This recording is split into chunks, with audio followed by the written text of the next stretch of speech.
Hello, my name is Juan Carlos Cervantes. I'm from Katy, Texas. My major's in ag business with a minor in ranch management. And when I graduate here from TAMUK, I'd like to go to uh, law school and I'd like to become an oil and gas attorney. And the reason why I wrote this proposal today is, for one, I'm a hunting guide at the South Tahoe's hunting camp, which is on the Kennedy Memorial Foundation, which is located in Sarita, Texas. Uh, and I've spent an extensive amount of time managing for quail hunting, and whatnot. So this was kind of right up my alley. Um, this presentation is going to be over quail management to solve for quail population. And I will apologize in advance. I know my video might be a little laggy. Uh, there's a lot of guests in the ranch Wi-Fi right now. We have a group out here hunting, and I've been doing a lot of quail hunting lately, so if it is a little laggy, I do apologize. The Wi-Fi tends to be a little slow when there's multiple guests around here. So, yeah, let's get into this. This presentation discusses various methods which are used to promote quail population growth. Uh, as I've stated before, I've carried out many of these strategies which are used for quail management, and these include burning brush piles, eliminating predators which do pose a threat to quail and quail coveys, prescribed burning, spraying for herbicides in order to eliminate invasive plant species, creating quail lanes, and hunting and harvesting limits. Um, More or less, is presentations meant to spread awareness of quail management practices, um, which are preferred for what operation you're running, so specific to you. So, a thing I like to say a lot is, on several thousand acre ranches, you are able to, and it's a lot easier to do a prescribed burn compared to doing it on a 20-acre ranch, where if an amber flies over the fence line, you're worried about getting sued because it's burning down the next door property. So, burning brush piles is an essential quail management strategy in that it allows to create new and improved quail habitat. Uh, Brush piles are created using a bulldozer to clear large overgrown areas of land. Essentially, you're knocking down trees, shrubs, and pushing them all into a pile with the bulldozer and allowing them to dry over a year or two period, uh, in order so you can come back and burn them later to do the brush pile burn. Um, Another piece of equipment that is used is a tractor and to disc around the pile in order that whenever you set the pile ablaze, the fire does not spread to the surrounding area. Um, my personal experience, I've used a 25-gallon spray tank with a 25-75% ratio in order to start these fires. 25% gasoline, 75% diesel, to me, is the best of both worlds. You use the fumes of the gasoline to ignite on contact, and the 75% diesel to ignite with the contact instead of it just being the fumes igniting. The fuel is actually being ignited itself. I use a propane blowtorch, put that out there. You set the nozzle about like an inch or two away from the flame, spray it out there, and it creates a homemade flamethrower which ignites the brush piles. The 25-75% ratio is the best, in my opinion, while there's other methods to start these fires, such as kerosene and other types of fire accelerants. The 75-25% ratio is what I've found to be the best. Another pro with this is that it actually exposes predators such as raccoons and skunks. Over the duration of the summer, when me and my coworkers were doing brush piles, we'd carry small caliber rifles in order to eliminate varmints such as rats, raccoons, skunks, which are predators to quail. The rats were just just varmints that we just eliminated, but the raccoons and the skunks do eat quail, small quail and quail eggs, which is a threat to your coveys due to the fact that if your eggs aren't hatching and your juveniles aren't maturing, your populations will naturally be low. So, as I stated in my last slide, burning brush piles do expose predators, but a large thing you have to consider is eliminating predators when seen. The list of predators include bobcats, raccoons, snakes, hawks, coyotes, skunks, raccoons, and badgers. And the picture on the right of this slide is actually me holding a badger, which I harvested over the summer. Management practice does not have to include just popping one when you see one. It can include trapping or even using non-lethal cages in order to trap said animals. But you do have to keep in mind some animals which are listed as predators to quail are under federal protection, such as hawks. You're not allowed to shoot or hunt hawks. It's actually a federal crime. And you must acknowledge any ranch rules that are set in place. So on the Kennedy Memorial Foundation, which is where my hunting camp is located on, you're not allowed to kill any cats, including bobcats, mountain lions, and ocelots, which ocelots are an endangered species, so you're not allowed to eliminate them in general. Prescribed burning is a widely used land management practice tool. This is done using kerosene, which is a fire accelerant, tractors, which are used in order to create fire breaks prior to said burnings, and to use during the burnings in order to prevent any loose embers from catching, and also if it does happen to catch, allows you to disc around the area so the fire can burn itself out.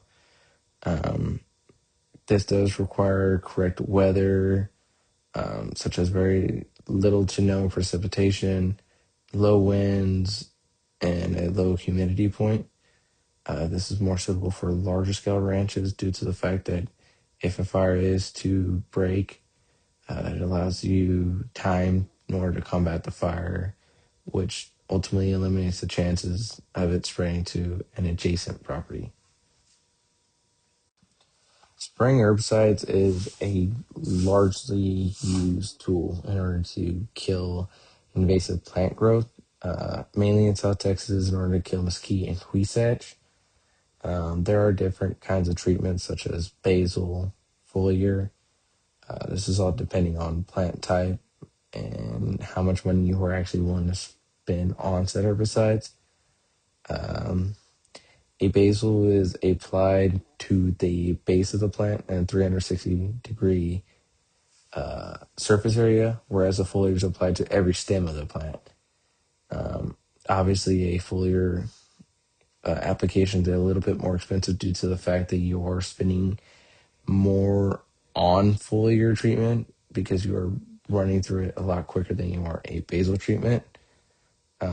A notable basil treatment is Remedy. It's a widely used herbicide, especially amongst ranches in South Texas. Many ranches use Remedy, which is mixed with a surfactant such as diesel, which allows it to stick to the plant and kill it over time.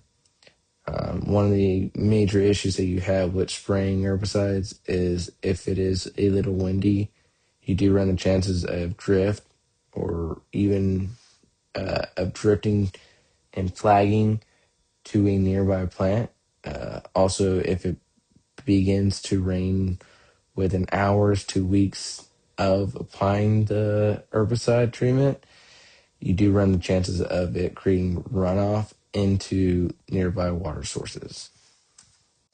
So, creating quail lanes provides access to areas which are heavily populated with quail, and it allows you to maneuver through said areas, and it actually gives quail more habitat structure due to the fact that most of those areas are widely or more open compared to areas which are not used for hunting traffic. These are built with bulldozers, which clear out the areas and are maintained using tractors to shred the ground and chainsaws to cut any trees or limbs that are facing onto the quail lane. Um, these lanes are used heavily during hunting seasons in order to go from covey to covey. Um, and yeah, hunting and harvest limits are an essential management tool used in order to control the population size and what's in your population, such as the ratios of of adults and juveniles. This also allows you to get viable biological data, so including diet, age, covey size, sex, and even locations where they are most prominent in and where they thrive in more.